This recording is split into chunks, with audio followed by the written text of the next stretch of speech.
أعوذ بالله من الشيطان الرجيم.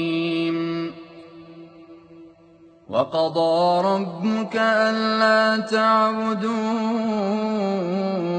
إلا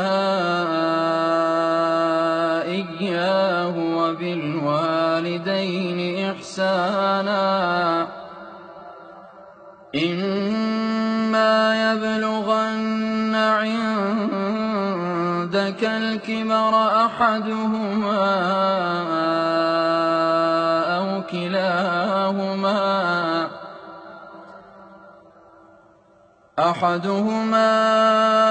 أو كلاهما فلا تقل لهما أف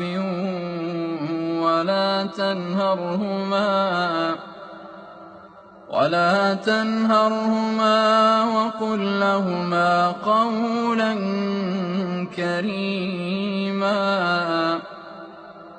واخفض لهما جناح الذل من الرحمة وقل رب